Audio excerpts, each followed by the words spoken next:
Ce matin, j'ai plusieurs choses sur mon cœur que je voudrais partager avec vous. Et vous savez, cette semaine, à quelques-uns, donc on est allé donc à Rouen pour l'enterrement du papa de Julien, Julien Marié, qui est passé par cette église, qui est pasteur maintenant à Limoges, et donc qui a perdu son papa. Et on est allé donc pour cette cérémonie. Et puis plusieurs d'entre vous, vous savez aussi, moi j'ai perdu mon papa il y a très peu de temps. La cérémonie, c'était il n'y a pas très longtemps. Et puis, la semaine dernière aussi, enfin tout petit peu avant, lorsqu'on était à la pastorale Elim, il y avait un pasteur aussi qui s'appelle Andy, pour ceux qui le connaissent, qui a perdu son papa, qui est allé aussi, qui n'était pas présent, il était en Angleterre, donc pour l'enterrement de son papa aussi. Et de manière plus large, j'ai l'impression qu'il y a, c'est mon impression personnelle, vous n'êtes pas obligé de la partager, peut-être que vous vivez quelque chose de différent, mais de manière plus large, j'ai l'impression qu'il y a beaucoup de morts autour de moi. Il y a plus de gens qui meurent que d'habitude. Et je crois que ça signifie quelque chose de particulier. En tout cas, pour moi, ça signifie quelque chose de particulier. Je crois que c'est vrai, il y a une certaine maladie qui a sévi et puis un certain remède aussi qui a sévi qui fait que la mortalité, notamment de ce fait-là, est en augmentation dans quasiment tous les pays du monde. Et puis les taux aussi le nombre de naissances, c'est en baisse aussi dans énormément de pays du monde. Mais c'est pas vraiment de ça que j'ai envie de parler. Pour moi, ce que ça signifie, le fait qu'il y ait ces décès, c'est un peu comme si Dieu me disait, et Dieu nous disait, mais voilà, c'est le moment, c'est le temps, il faut se lever. Il faut se lever. Vous savez, moi je suis touché par exemple de voir qu'il y a eu la naissance donc, de Elina, donc la petite fille d'Othniel et puis d'Esther. Bon, il y a un autre bébé là-bas au fond de la salle que je ne connais pas. Voilà, mais on aime bien les bébés, on aime bien les petits, parce que Jésus les aime aussi, il a dit, laissez venir à moi les petits-enfants. Et c'est vrai, enfin non, il y a un autre bébé là-bas, celui-là je le connais, un petit peu. Voilà, on a 2 bébés ce matin, puis bientôt il y en aura un troisième. Alors on se réjouit d'avoir des bébés, parce qu'effectivement, dans le monde dans lequel on est, eh bien, le fait d'avoir des enfants, eh bien, moi je me souviens il y a quelques années, quand je disais avec Naomi qu'on avait 5 enfants, les gens des fois ils nous regardent comme ça, comme si on était des héros. Mais maintenant, il y a beaucoup de gens qui, alors ils nous le disent pas, mais qui pensent qu'on est des criminels. Parce qu'avoir des enfants comme ça, aujourd'hui, vous savez, les problèmes avec la planète, tout ça, enfin tout ce qu'on nous raconte. Mais effectivement, ça a été dit ce matin, dans le monde dans lequel on vit, c'est pas une bénédiction d'avoir des enfants. Mais il y a d'autres périodes dans l'histoire où c'était pas une bénédiction d'avoir des enfants. Souvenez-vous, au moment de la naissance de Moïse. Souvenez-vous, au moment de la naissance de Jésus. Et j'aimerais dire, ce n'est pas du tout le sujet de mon message, mais j'aimerais dire ça quand même ce matin, c'est que pourquoi est-ce qu'il ne faisait pas bon avoir des enfants au moment de Moïse et au temps de Jésus, et pourquoi est-ce qu'il ne fait pas bon avoir des enfants aujourd'hui, et bien sûr je mets des guillemets à ce que je suis en train de dire, c'est parce que dans la génération qui est là, dans la génération qui vient, eh bien c'est une génération qui va faire la différence, et l'adversaire le sait. Alors il fait tout pour que cette génération ne puisse pas venir à l'existence, et pour que cette génération, on n'en prenne pas soin comme on devrait en prendre soin, parce qu'il sait que s'il parvient à faire des choses comme ça, eh bien ça va amoindrir l'impact de cette génération sur le monde. Mais la bonne nouvelle, c'est que ce qu'a fait l'adversaire n'a pas pu empêcher Moïse de venir. Ce qu'a fait l'adversaire n'a pas pu empêcher Jésus de venir. Et ce que fait l'adversaire aujourd'hui ne pourra pas empêcher les desseins de Dieu de s'accomplir avec cette génération. Mais j'aimerais qu'en tant qu'Église de Jésus-Christ, on soit conscient de cette réalité. Parce qu'il faut qu'on prenne soin de nos enfants. Il faut qu'on prenne soin de nos petits. Il faut qu'on prenne soin de nos ados. Parce que c'est la génération qui va faire mal. Dans le sens, c'est la génération qui va accomplir ce que Dieu a prévu qu'elle accomplisse. Voilà pourquoi on se réjouit qu'il y ait des petits, qu'il y ait des enfants, qu'il y ait des bébés. Bien sûr, c'est pas facile toujours de s'occuper des bébés, de s'occuper des petits, mais ils vont faire la différence. Et en tant qu'Église, il nous appartient d'avoir la même attitude que Jésus pour accueillir les petits, pour les laisser venir à Jésus, parce que oui, ils vont faire la différence. Alors voilà, si le taux de naissance baisse un peu partout, eh bien moi j'espère que dans l'Église, il ne va pas en être ainsi, et qu'au contraire, eh bien il y a des naissances qui vont venir, il y a des enfants qui vont prendre leur envol, qui vont grandir, parce que c'est eux qui vont faire la différence. Alors voilà, je m'enflamme parce que je ne voulais pas parler de ça, c'est pas vraiment mon sujet, mais je voulais dire que Le fait qu'il y ait la mort comme ça autour de nous, je ne le vois pas comme quelque chose de négatif, mais je le vois comme un appel à se lever. Vous savez, oui, effectivement, ça a été mentionné, il y a ce qui se passe au Moyen-Orient, il y a toutes les guerres, différents endroits du globe, il y a des catastrophes. Hier, on était, ça a déjà été mentionné, on était donc à cet après-midi, porte ouverte, où il était question des chrétiens persécutés. Vous savez qu'il y a 360 millions de chrétiens fortement persécutés ou fortement discriminés dans le monde. 360 millions. Ça fait une masse quand même, hein. Ça fait beaucoup. Ça fait beaucoup, mais ça en dit long aussi sur le nombre de chrétiens qu'il y a sur la planète. Mais ce qu'on entendait, c'est qu'au cœur même de la persécution, l'Église est forte, l'Église se développe, les conversions, il y en a de plus en plus. Alors bien sûr, c'est caché. On ne va pas vous parler de ça, on ne va pas vous montrer des images à la télé. Mais c'est pourtant la réalité de ce qui se passe. Ça veut dire que même au cœur même de l'affliction, au cœur même de la persécution, eh bien l'Église se développe. Et moi, ça me fait penser à ce qui est dit donc dans Matthieu 16, au verset 17, c'est que même la mort, même le séjour des morts, même les portes de l'enfer ne peuvent pas prévaloir contre l'Église. Et j'aimerais qu'on ait cette vision que l'Église partout est en train de se développer. Et en France aussi, il y a des choses tellement positives qui se passent, mais bien sûr, ce qui est négatif est visible partout, parce que l'adversaire veut montrer tout ce qui est négatif, parce qu'il veut nous faire peur, parce qu'il veut nous faire croire que Dieu a oublié ses promesses, que Dieu ne va pas pouvoir accomplir ses desseins, que c'est la catastrophe. Mais non, la parole de Dieu va s'accomplir. Notre Dieu est à l'œuvre depuis longtemps, et il fait des choses qui sont bien plus puissantes, mais qui sont cachées, et qui devront se révéler en leur temps. Et même dans ta vie, il en est ainsi. Si tu places ta confiance en Dieu, il y a des choses qui sont cachées, qui sont puissantes, qui vont se révéler en leur temps. Alors, j'aimerais partager avec vous ce sentiment qu'on vit des temps qui sont tellement particuliers. Bien sûr, c'est des temps qui ne sont pas simples, mais c'est pas, pour l'instant, ces temps ne sont pas si compliqués que ça quand même pour nous, même si on sent que la complication vient. Mais ce que j'aimerais vous dire, c'est qu'il nous appartient, en tant qu'Église de Jésus-Christ, de marquer les temps. Il appartient aux générations qui sont là, les générations d'aujourd'hui, les générations qui montent. Il leur appartient de se mobiliser sous la bannière de Jésus-Christ. Parce que oui, c'est le moment de se lever, c'est le moment de se mettre en ordre de bataille du plus grand au plus petit, parce que c'est le temps où Dieu veut agir partout, partout dans le monde. C'est le temps où le vent souffle, le vent du nord, le vent du sud, le vent de l'est, le vent de l'ouest, l'esprit des quatre vents souffle sur toute la planète, sur notre pays aussi, et c'est dans ce pays que Dieu nous a placés.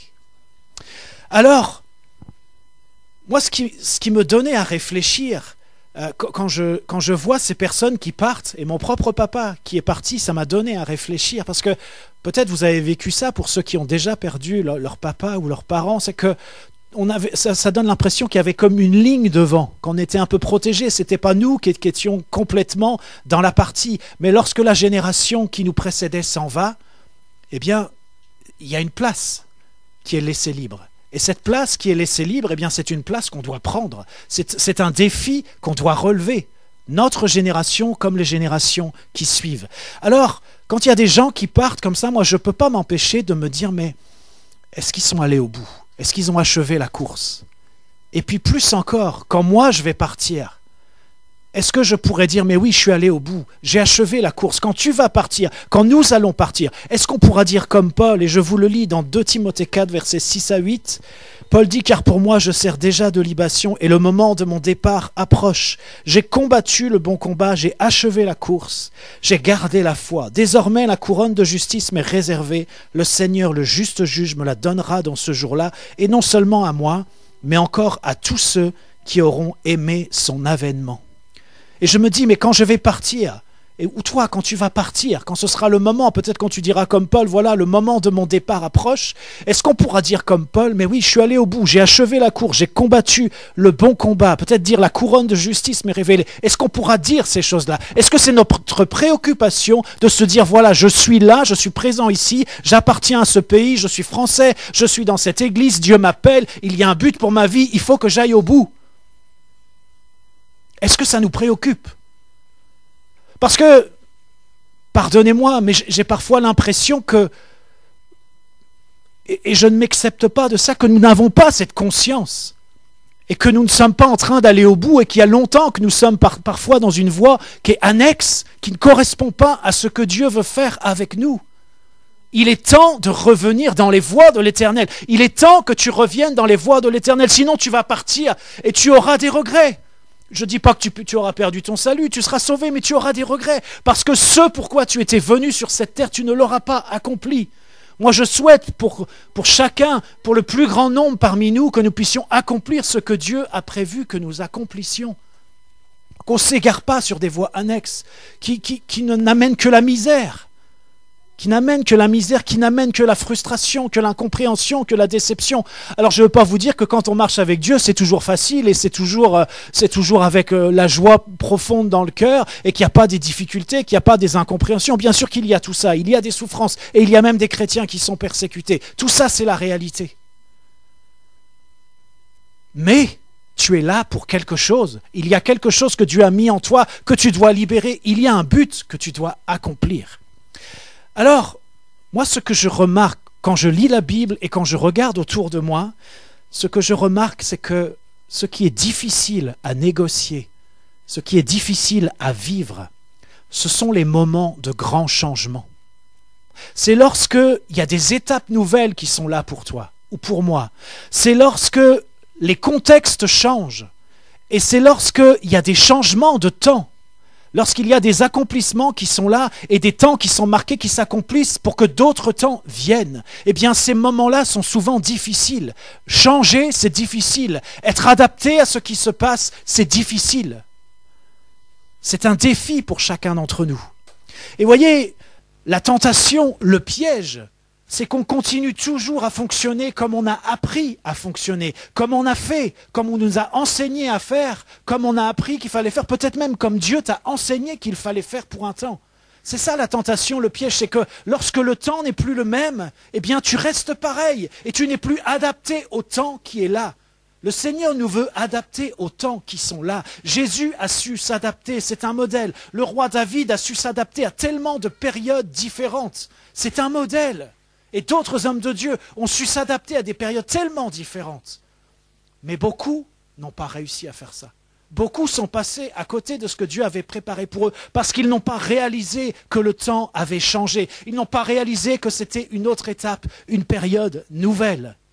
Et nous, aujourd'hui, dans les temps qui sont là, nous sommes appelés à entrer dans quelque chose qui est nouveau.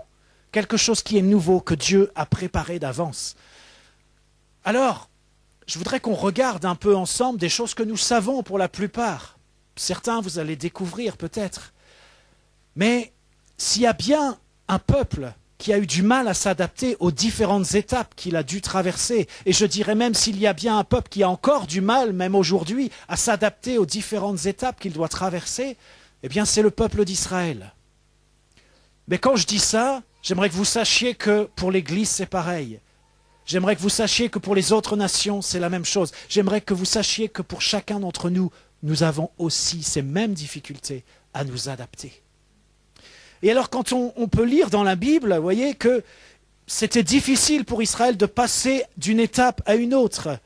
C'était difficile, mais si on nous a raconté tout ça, si c'est écrit dans la parole, eh bien, comme c'est dit dans 1 Corinthiens 10, verset 11, ces choses leur sont arrivées pour servir d'exemple. Elles ont été écrites pour notre instruction, à nous qui sommes parvenus à la fin des siècles. Alors, on sait que pour le peuple d'Israël, sortir d'Égypte, ça a été compliqué. Vous savez, quitter l'esclavage, c'est compliqué. Passer de l'état d'esclave, où on a des obligations, on est conditionné dans tout un tas de choses, et puis tout d'un coup, ces choses n'existent plus, ce conditionnement n'est plus là, la prison n'est plus là, tout ce qu'on doit faire, ce n'est plus là, c'est une vie nouvelle qui est là devant.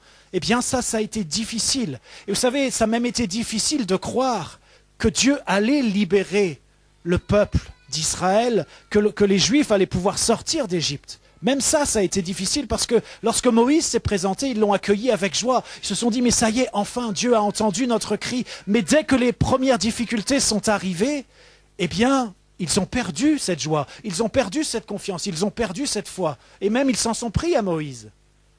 Déjà, là, c'était compliqué. Mais c'était encore compliqué lorsqu'ils sont sortis, lorsqu'ils ont quitté l'esclavage.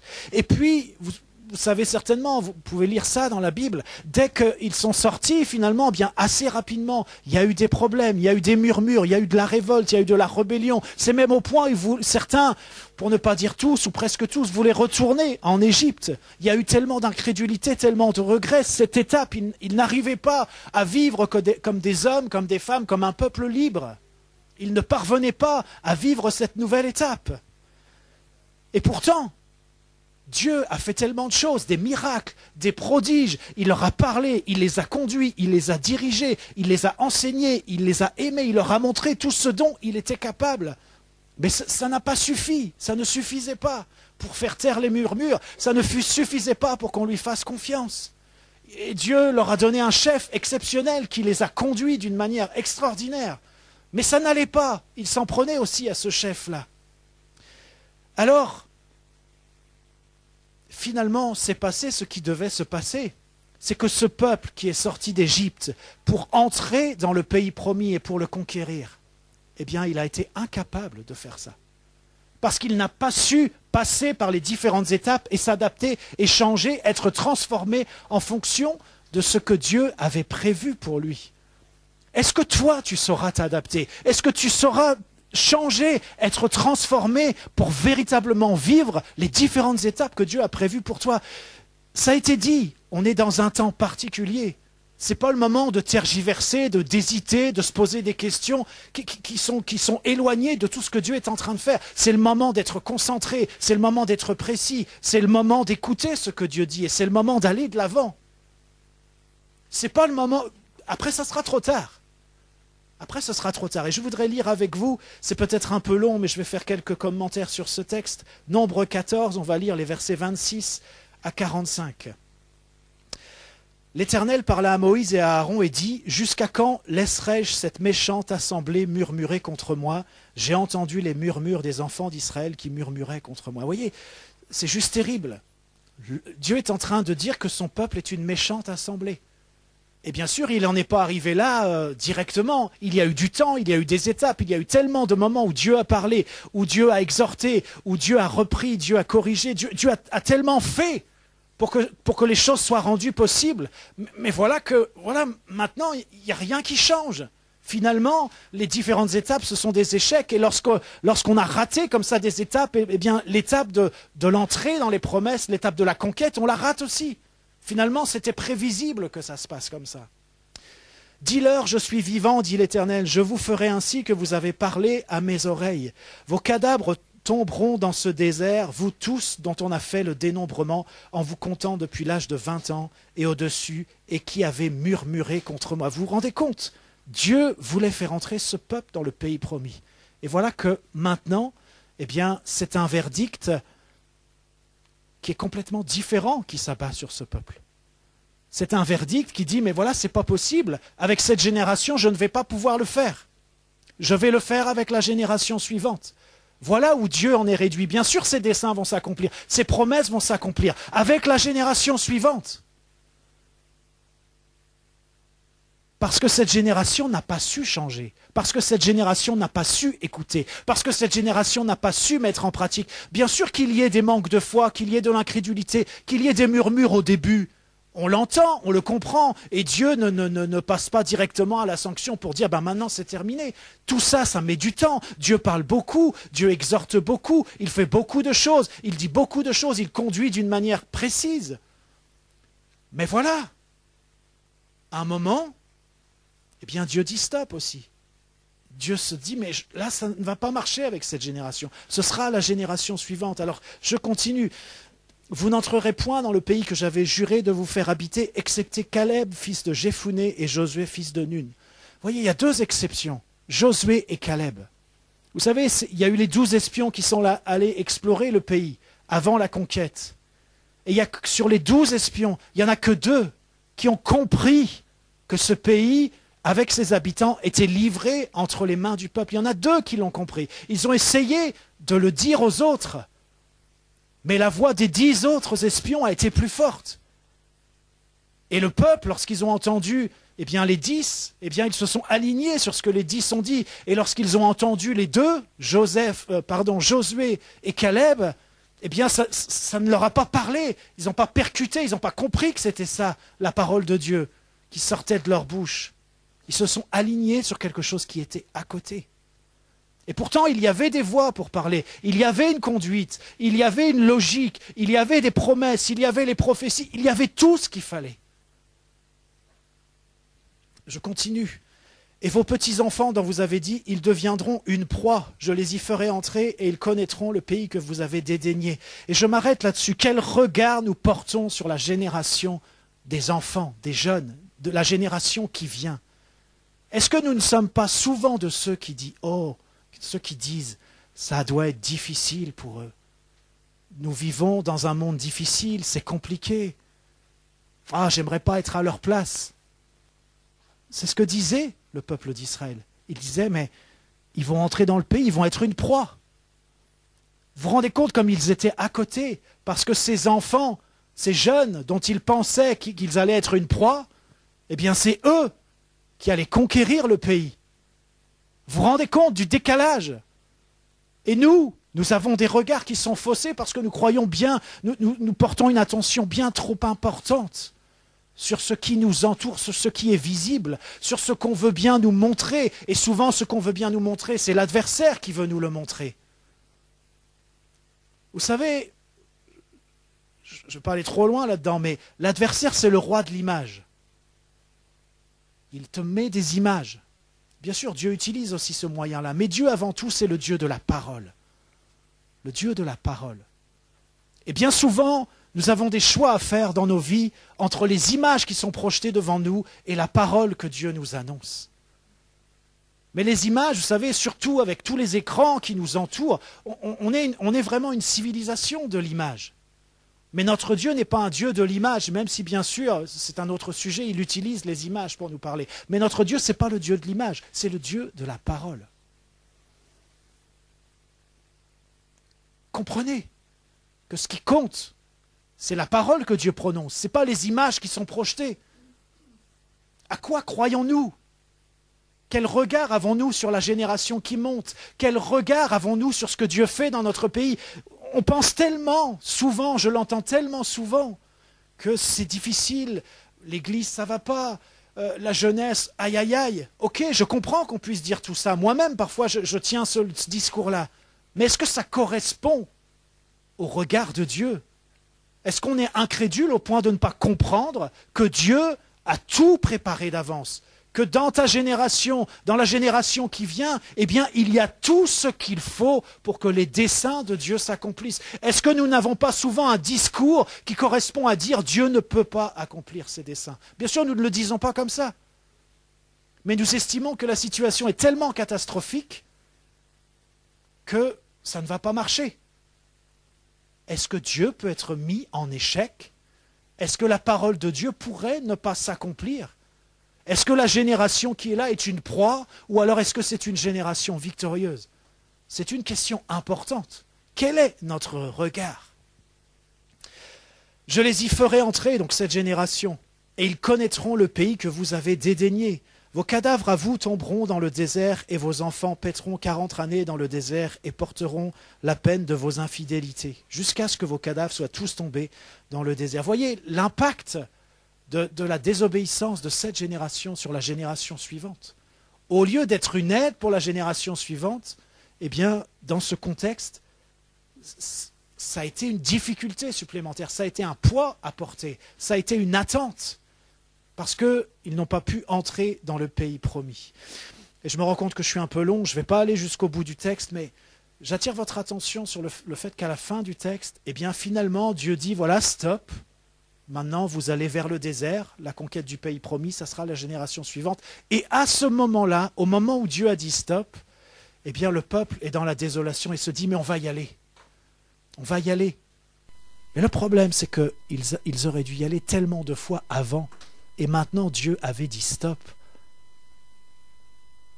Et alors qu'ils ne voulaient pas y aller avant, et maintenant que Dieu dit stop, ils veulent y aller. Mais le problème, c'est que c'est trop tard. Moïse leur dit, n'y allez pas, vous allez vous faire rétamer. Mais ils décident d'y aller quand même. Et c'est ce qui se passe. Et puis voilà, C'est une catastrophe supplémentaire qu'ils auraient pu s'éviter, mais qu'ils n'ont pas évité, parce qu'ils n'ont pas écouté ce que Dieu disait à ce moment-là. Alors, on sait que la génération suivante est effectivement celle qui va entrer dans le pays promis. On sait aussi que cette génération va faire preuve de négligence, parce qu'elle ne va pas chasser toutes les nations qu'elle aurait dû chasser. On voit dans Juge 1 une liste qui est dramatique, c'est la liste de tous les peuples qui n'ont pas été chassés par le peuple d'Israël, et tous ces peuples qui sont devenus une tentation, un piège pour le peuple de Dieu. Mais je passe. Mais encore une fois, ça veut dire que cette génération qui est entrée dans le pays promis, elle n'a pas su s'adapter pleinement à ce que Dieu voulait faire. Et on voit ensuite que Josué est mort, Caleb est mort, et puis tous ceux de la génération de Josué partent aussi. Et la nouvelle génération qui est là, elle oublie d'une certaine manière l'Éternel, elle se détourne des voies de l'Éternel, et c'est toute l'époque troublée des juges, avec le premier juge Othniel qui va apporter quelque chose de bon. Mais c'est une période difficile, une période troublée, parce que là encore, ils n'ont pas su s'adapter au départ de la génération qui les avait précédés, au départ de la génération qui, même s'il y avait eu des défaillances, mais avait conquis le pays. Et là, encore une fois, ça a été la catastrophe. Alors, je passe assez vite, mais 1400 ans après, on arrive à Jésus, un peu plus de 1400 ans après, et Jésus va dire, Luc 13, versets 34 et 35, « Jérusalem, Jérusalem, qui tue les prophètes et qui lapide ceux qui te sont envoyés, combien de fois ai-je voulu rassembler tes enfants comme une poule rassemble sa couvée sous ses ailes, et vous ne l'avez pas voulu. » Ces mots sont terribles, et vous ne l'avez pas voulu. « Voici votre maison vous sera laissée, mais je vous le dis, vous ne me verrez plus jusqu'à ce que vous disiez, béni soit celui qui vient au nom du Seigneur. » Et j'aimerais vous dire, pendant ces 1400 ans, avant que Jésus prononce ces paroles, que de tentatives Dieu n'a-t-il pas fait? Que de prophètes n'a-t-il pas envoyé? Combien de fois n'a-t-il pas fait entendre sa parole? En vain. En vain. Et 1400 ans après, j'ai envie de dire, on en est au même point, ou peut-être c'est bien pire encore. Alors voilà, l'histoire du peuple d'Israël, c'est une manière de voir les choses que je vous expose ce matin. C'est l'histoire d'un peuple qui ne sait pas s'adapter aux différentes étapes que Dieu lui propose de vivre. Mais j'aimerais que nous prenions conscience qu'il y a la même logique dans l'Église. Il se passe la même chose dans l'histoire de l'Église. Alors je vais être plus rapide. Mais comprenons aussi que l'histoire de l'Église, c'est notre propre histoire. À chacun individuellement, et puis notre histoire aussi, ici à Yvetot. Mais on lit alors dans les livres d'histoire, et je peux encourager chacun à étudier l'histoire de l'Église, je le dis peut-être pour les plus jeunes. Moi j'aurais aimé savoir, jeune, avoir des connaissances un peu précises sur l'histoire de l'Église, parce que c'est tellement précieux de comprendre ces choses-là. Mais voilà, on peut lire dans les livres que l'Église primitive, comme on l'appelle, qui n'a rien de primitif mais qui est première, c'est dans ce sens-là qu'il faut l'entendre, pendant 3 siècles après Jésus-Christ, elle se répand partout. Il y a une expansion extraordinaire, des miracles extraordinaires, des conversions en nombre. C'est juste incroyable ce qui se passe. Le nombre de cultures qui plient devant l'Évangile et qui sont gagnées, le nombre de contrées, le nombre de pays, le nombre de peuples qui sont gagnés par l'Évangile, avec une efficacité incroyable.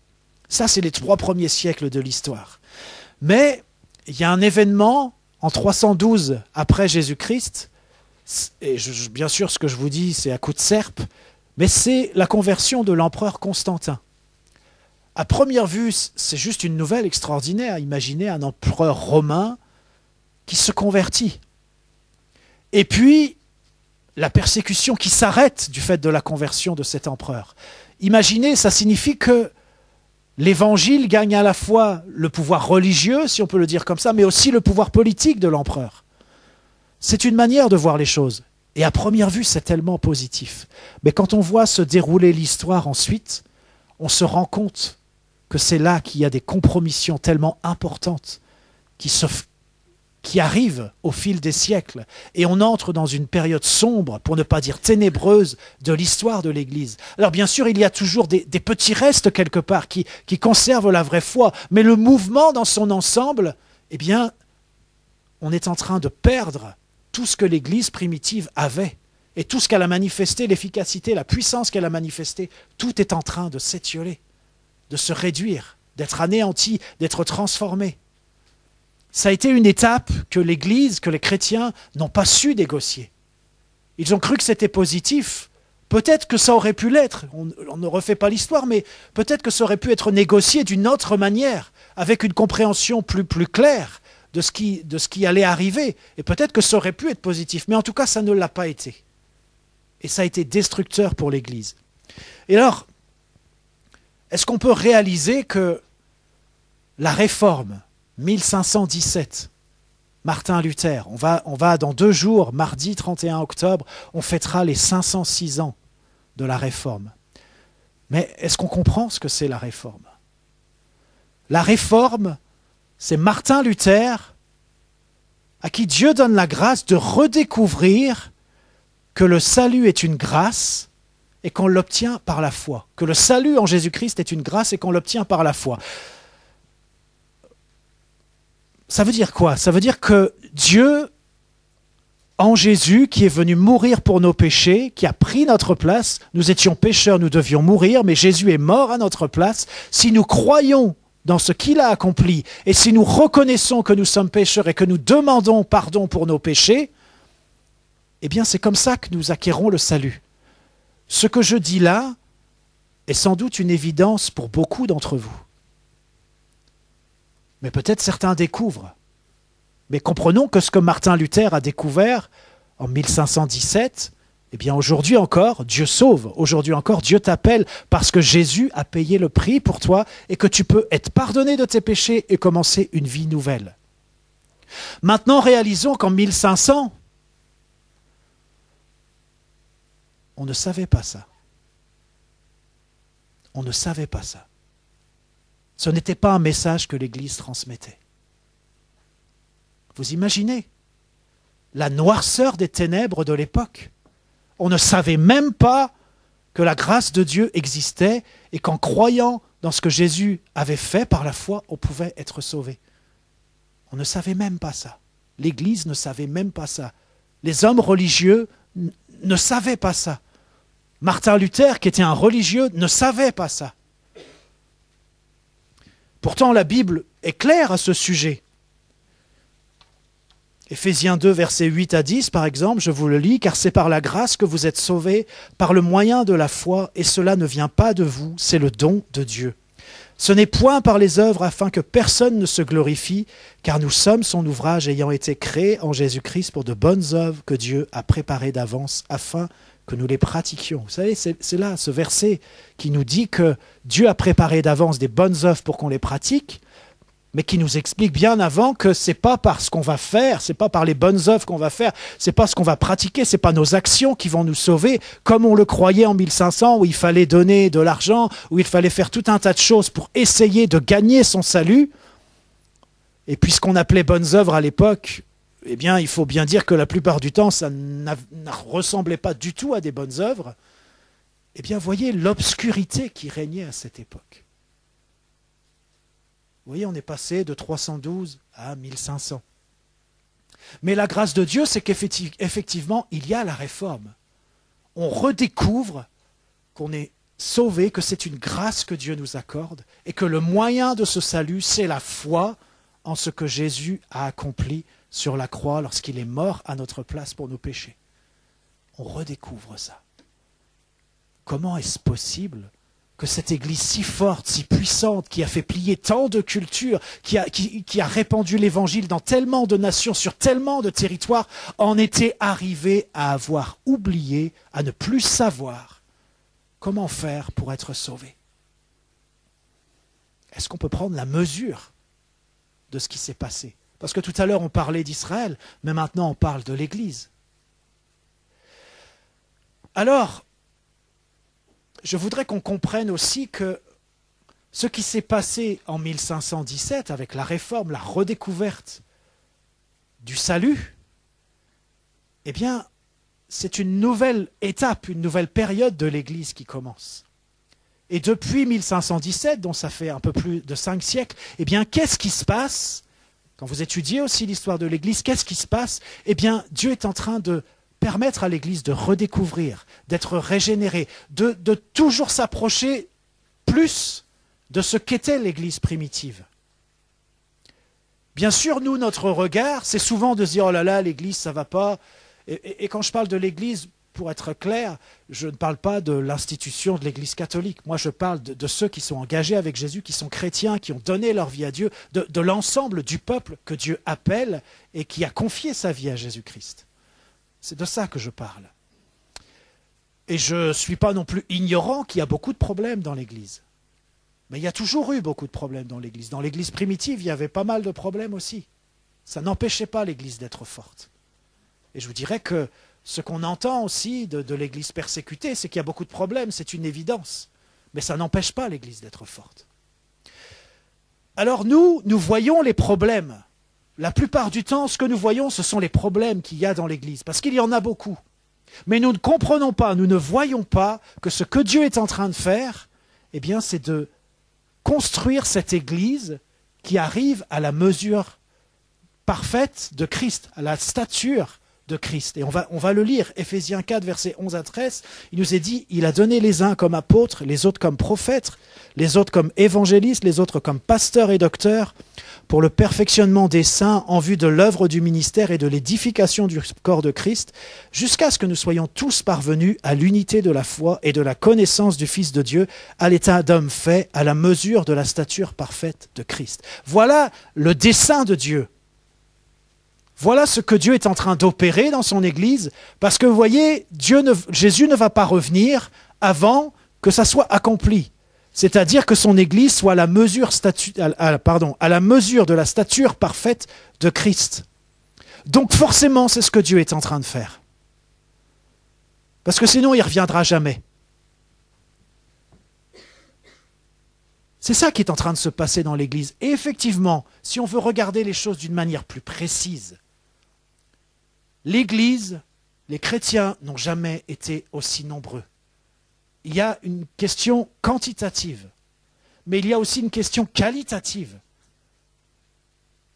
Il y a tellement de choses qui sont redécouvertes dans l'Église, des choses qui ont été oubliées, qui étaient pratiquées, qui étaient vécues dans l'Église primitive, mais qui sont redécouvertes et qui sont vécues à nouveau dans l'Église. Peut-être avec beaucoup de mélange, peut-être avec beaucoup de choses qui ne vont pas, mais c'est un fait que Dieu est à l'œuvre dans son Église, parce qu'il est en train de se susciter une épouse à sa mesure, une épouse qui a la même stature que lui, et il ne sera pas mis en échec.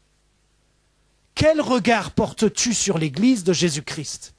Est-ce que tu vois tous les problèmes, ou est-ce que tu vois que Dieu est à l'œuvre et qu'il est en train de la rendre parfaite, qu'il fait un travail juste incroyable? Parce que ce que Dieu va faire avec l'Église de Jésus-Christ, c'est l'Église finitive. On emploie ce mot-là, c'est-à-dire l'Église des temps de la fin.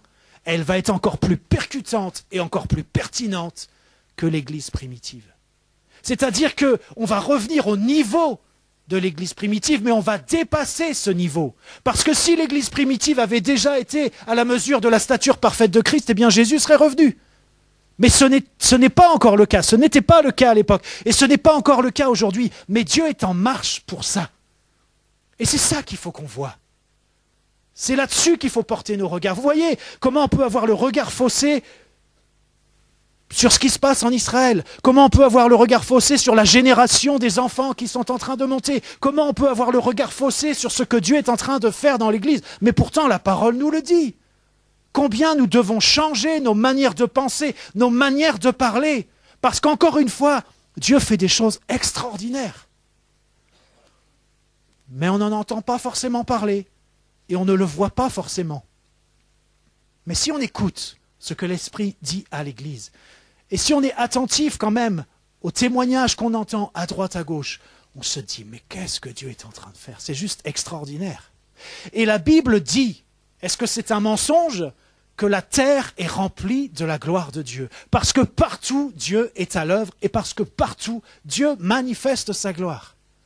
On pourrait en parler longuement, comment il y a des manifestations comme ça de la gloire partout, ce n'est pas le sujet. Je ne vais pas encore ouvrir d'autres parenthèses, sinon on ne va pas s'en sortir.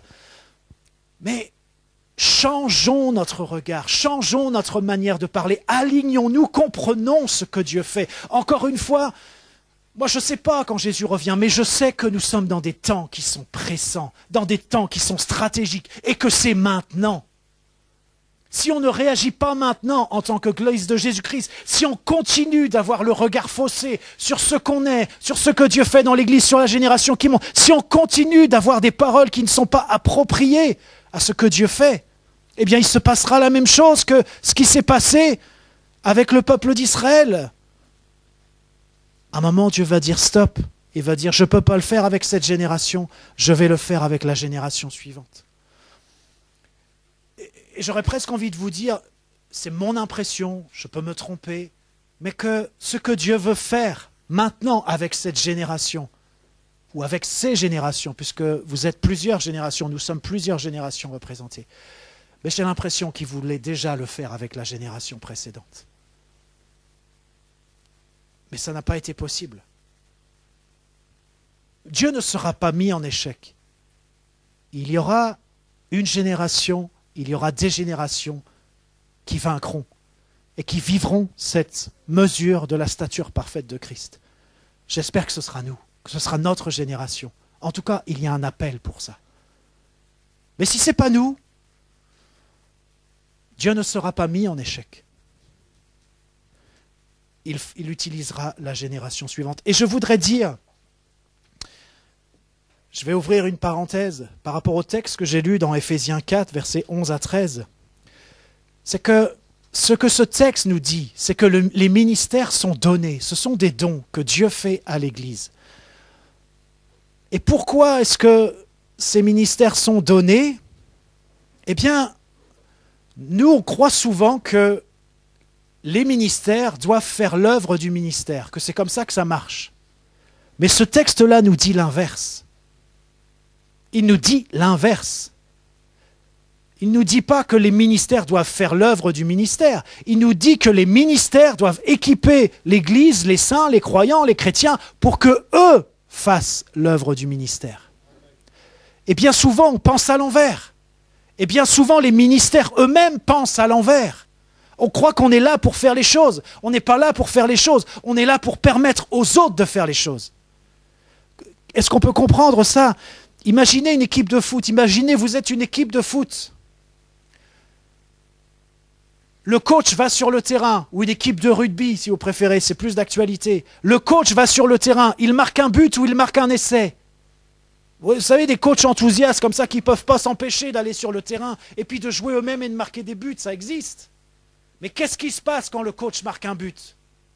Qu'est-ce qui se passe? Dites-le moi. Si le coach va sur le terrain, qu'il marque un essai, l'entraîneur de l'équipe de France, il se passe quoi? C'est pas comptabilisé. C'est pas comptabilisé. C'est pas comptabilisé.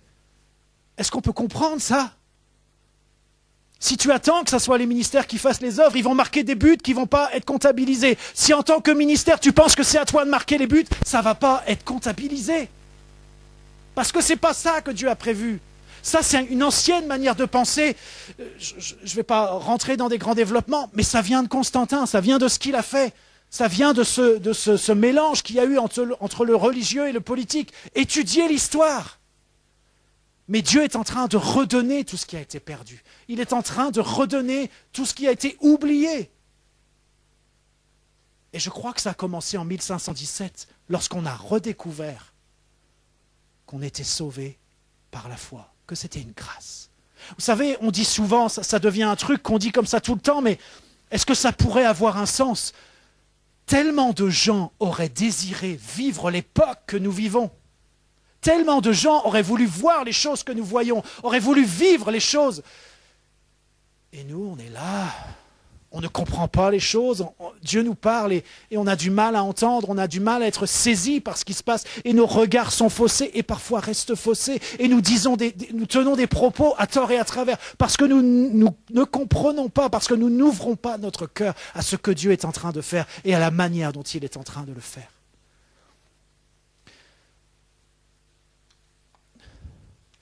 Alors, le texte que j'ai sur le cœur ce matin, j'y arrive maintenant. C'est un texte qui se trouve dans Luc 5, versets 30 à 39.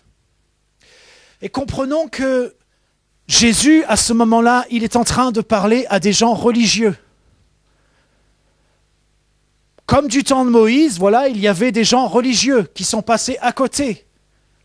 Au temps de Jésus, il y avait des gens religieux qui sont passés à côté. Serons-nous aujourd'hui les gens religieux qui vont passer à côté? Non. Non.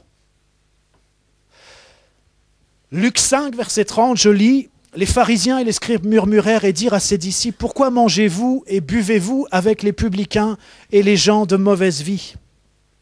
Jésus, prenant la parole, leur dit, « Ce ne sont pas ceux qui se portent bien qui ont besoin de médecins, mais les malades. Je ne suis pas venu appeler à la repentance des justes, mais des pécheurs. » Et je m'arrête là pour un premier temps.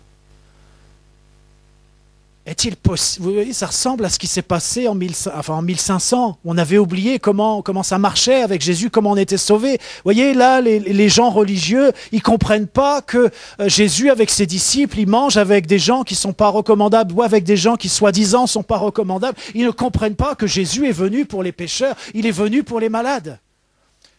Pardonnez-moi, parfois j'ai l'impression que nous-mêmes, nous ne comprenons pas ça. Notre attitude, parfois, avec certaines personnes, montre qu'on ne comprend pas ça. Mais voilà, si tu es pécheur, eh bien, sache que Jésus est venu pour toi. Si tu es malade, sache que Jésus est venu pour toi. Et l'Église est pour toi aussi. Parce que l'Église, c'est un lieu où on rencontre des pécheurs qui sont pardonnés, qui sont graciés. Mais c'est ce lieu-là. C'est pas fait pour les justes, c'est pas fait pour les gens qui sont nickel chrome, c'est pas fait pour les gens qui pratiquent bien leur religion. C'est pas ça. Je continue. Les hommes religieux continuent à questionner Jésus, lui dire, les disciples de Jean, comme ceux des pharisiens, jeûnent fréquemment et font des prières tandis que les tiens mangent et boivent. Il leur répondit, pouvez-vous faire jeûner les amis de l'époux pendant que l'époux est avec eux? Les jours viendront où l'époux leur sera enlevé, alors ils jeûneront en ces jours-là. Est-ce qu'on comprend ce qui est dit là? Voyez, les religieux viennent voir Jésus, ils lui disent, mais nous on prie, on jeûne, on fait des prières, on se tient dans le jeûne. Pourquoi toi tu fais pas ça? Pourquoi tes disciples font pas ça? Puis Jésus ne leur dit pas, oui c'est vrai, il faudrait jeûner, il faudrait prier, ça c'est bien. Il ne dit pas ça. C'est comme si Jésus était en train de valider que bon, le moment là, le temps qui était là, c'était pas un temps pour faire des prières, c'était pas un temps pour jeûner. Non, c'était un temps pour être avec l'époux. C'était un temps pour jouir de la communion avec l'époux. Vous voyez, il y a des temps qui sont différents. On voit des temps qui sont différents, c'est-à-dire, il y a avant que l'époux vienne, avant que Jésus vienne. Alors oui, c'était peut-être le temps des jeûnes et le temps des prières. Mais maintenant que l'époux est là, mais qu'est-ce que dit Jésus? Ben voilà, ils vont refaire tout ça quand l'époux sera parti. Mais là, ce n'est pas le moment pour les jeûnes et ce n'est pas le moment pour les prières. Et même, on pourrait aller plus loin. Jésus, il est en train de dire, oui, c'est le moment pour manger et pour boire. Alors, ils ne nous disent pas ce qu'ils buvaient. Bon, je ferme la parenthèse. Enfin, pas tout à fait, je vais y revenir après. Mais, vous vous rendez compte? Moi, j'aurais envie de vous dire, mais peut-être que là, tu pries, mais c'est pas ça qu'il faut faire. Vous savez, nous les chrétiens, on a souvent du mal avec la prière. Mais parfois, c'est l'inverse. Il y a des chrétiens qui prient trop. Ça peut sembler curieux de dire ça, mais oui, je connais des chrétiens qui prient trop. Parce qu'ils sont dans la prière, mais ils sont complètement déconnectés de la réalité. Et ça, c'est pas de la prière. C'est pas de la prière. Il faut assumer ses responsabilités. Il faut comprendre son temps. Il faut se laisser guider par Dieu, avoir le regard qui est juste. Et là, oui, le Seigneur va t'inspirer des prières. Et j'aime bien comment c'est formulé, voilà. Ils font des prières. Mais je ne voudrais pas que tu sois quelqu'un qui fait des prières. Ne fais pas des prières. S'il te plaît, arrête de faire des prières. Si Dieu t'appelle à prier, alors prie. Mais Dieu nous appelle à la responsabilité, il nous appelle, oui, à la prière, il nous appelle à l'action. Il y a un équilibre qui doit être là dans ta vie. Sinon, eh bien, c'est une manière d'être dans une voie annexe qui ne correspond pas à ce que Dieu demande. Il y a des chrétiens qui jeûnent, moi je ne suis pas contre le jeûne, je ne suis pas un grand jeûneur, je vous l'avoue, mais bon, si Dieu me demande s'il faut jeûner, on va le faire. Mais il y a tellement de chrétiens qui jeûnent, mais Dieu leur a jamais demandé ça. Pourquoi est-ce qu'ils font ça? C'est une voie annexe, c'est une voie de garage. Et vous voyez, il y a des moments pour jeûner, c'est vrai, il y a des moments pour prier, c'est vrai, il y a des moments pour être avec l'époux, il y a différents temps qui sont marqués, tous les temps ne sont pas les mêmes. Alors oui, il y a avant que l'époux soit là, il y a pendant, il y a après, ce sont des temps différents, et puis il y a le temps où l'époux revient. Et c'est ce qu'on attend, le retour de Jésus-Christ. Ce sont des temps qui sont différents, ce ne sont pas des temps qui fonctionnent de la même manière, ce ne sont pas des temps où on fait la même chose à l'identique. Vous voyez, c'est ce qui est dit là. Et c'est tellement fort que Jésus puisse nous dire, mais non, mais là, on n'est pas là pour prier, on n'est pas là pour jeûner. Ce n'est pas notre sujet. D'habitude, on ne dit pas ça dans les messages. On ne dit pas, mais non, on n'est pas là pour prier. Enfin, je pense que vous comprenez ce que je veux dire. Peut-être que Dieu te dit, mais arrête de prier. Ou peut-être que Dieu te dit, mais prie. Je ne sais pas ce que Dieu te dit. Mais voilà, il ne va pas forcément dire exactement la même chose à tout le monde. Il y en a qui ne prient pas, Dieu les appelle à la prière. Il y en a qui prient trop. Qui sont à côté. Celui qui ne prie pas, il est à côté. Celui qui prie trop, il est à côté. Il faut qu'on comprenne ces choses-là. Alors, je continue le texte. Il leur dit aussi une parabole. Personne ne déchire d'un habit neuf un morceau pour le mettre à un vieil habit, car il déchire l'habit neuf et le morceau qu'il en a pris n'est pas assorti au vieux. On est dans le cas de figure où le vieux est amoché. On prend un vieux tissu, il y a des trous, on prend du tissu neuf, on découpe un tissu neuf, un habit neuf, pour mettre des morceaux sur le vieil habit. Et qu'est-ce que dit Jésus? Mais non, il ne faut pas faire ça, parce que ça a plusieurs conséquences négatives, ça ne fonctionne pas. Lorsqu'on prend du neuf pour mettre sur du vieux, eh bien qu'est-ce qui se passe? Déjà, on déchire le neuf, et en plus, pour le vieux, ça ne fonctionne pas. Voilà ce que dit Jésus. Voilà ce qu'il dit. Est-ce qu'on peut comprendre ça? Alors après, les choses se font plus précises, parce que Jésus dit, et personne ne met du vin nouveau dans de vieilles outres, autrement le vin nouveau fait rompre les outres, il se répand et les outres sont perdues. Mais il faut mettre le vin nouveau dans des outres neuves. Et puis au verset 39, il dit, et personne après avoir bu du vin vieux ne veut du nouveau, car il dit, le vieux est bon. Bon, c'est peut-être pas si simple à comprendre que ça, mais on va procéder par étapes.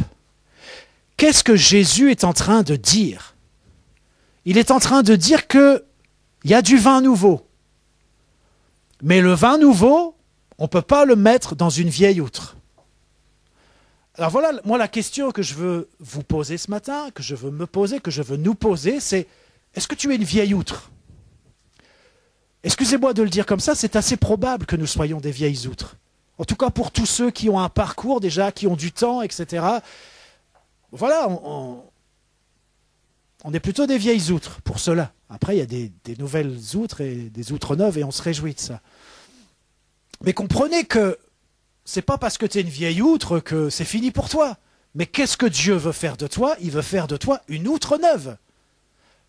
Comme il a voulu faire du temps de Moïse, comme il a voulu faire du temps de Jésus, mais vous voyez, on est passé à côté. Hein, Jésus est celui qui parle, il est celui qui dirige, il est celui qui demande des actions.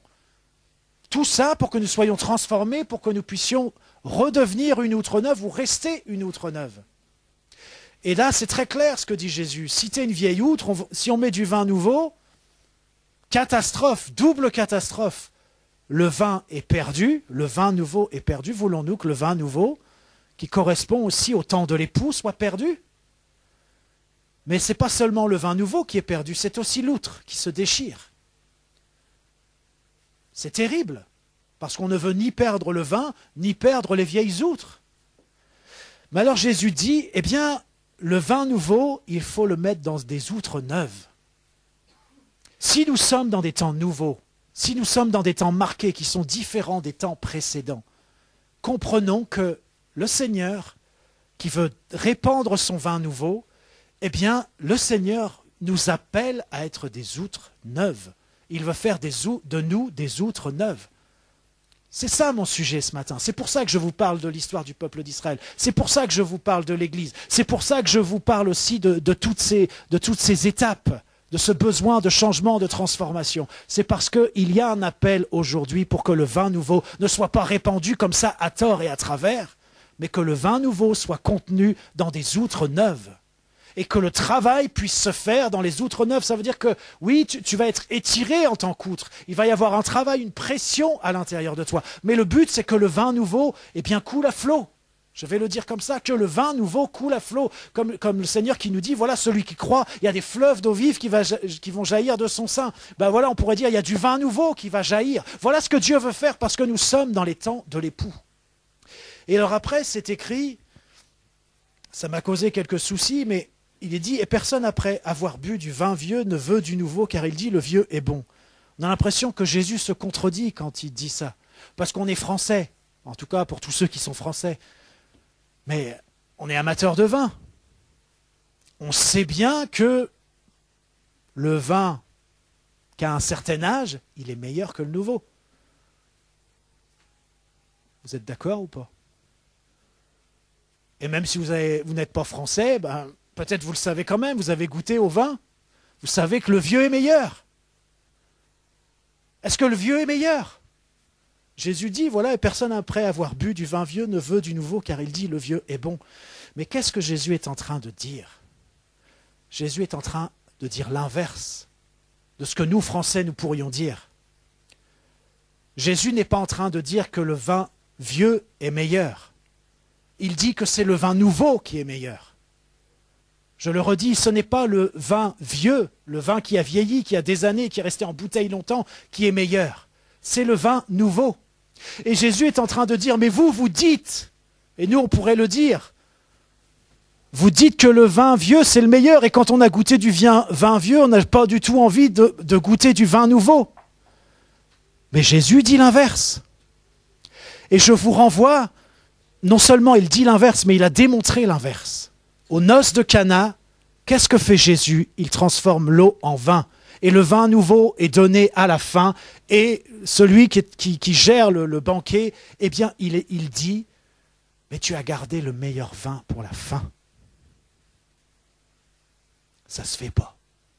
Ça se fait pas. Quand les gens ont déjà bien bu, ils sont même plus capables de savoir si le vin est bon ou pas. On leur donne du meilleur vin. Faut pas faire ça. Mais c'est ce que Jésus fait. Il garde le meilleur pour la fin. Et le meilleur, c'est le vin nouveau. Ce n'est pas le vieux vin, c'est le vin nouveau. Alors, j'ai déjà été bien bavard, je vais m'arrêter ici. Mais je voudrais encore faire entendre cet appel à être des outres neuves. Et je voudrais encore vous faire entendre que nous sommes dans des temps marqués, des temps stratégiques et des temps qui s'approchent du retour de l'époux. Voilà pourquoi nous parlons aussi du vin nouveau. Et nous avons tellement de mal à être ces outres neuves, mais pourtant c'est ce que Dieu veut faire. C'est ce à quoi il nous appelle. Voilà pourquoi il nous parle. Voilà pourquoi il nous demande certaines actions, il nous demande d'obéir à telle ou telle chose. Voilà pourquoi il nous dirige. Voilà pourquoi aussi il a donné les ministères. Voilà pourquoi il nous appelle à marquer nous-mêmes les buts. Parce que c'est ça le vin nouveau. C'est tous les chrétiens qui marquent les buts. Et ça en fait des buts. Il y en a des buts à marquer. Et nous allons les marquer. Le peuple de Dieu va marquer les buts jusqu'à la mesure de la stature parfaite de Christ. Amen. Seigneur, je prie simplement que nous puissions être ces outres neuves qui peuvent accueillir le vin nouveau. Que nos cœurs s'ouvrent, que les yeux de notre cœur s'ouvrent, que nous puissions comprendre ce qui nous échappe, mais que pourtant tu désires nous donner. Merci Jésus, c'est vrai, Tu fais des choses qui sont juste merveilleuses. Et je prie que nos yeux s'ouvrent pour que nous puissions les voir. Et que nous puissions vivre cette réalité, que c'est l'invisible qui détermine le visible. Amen.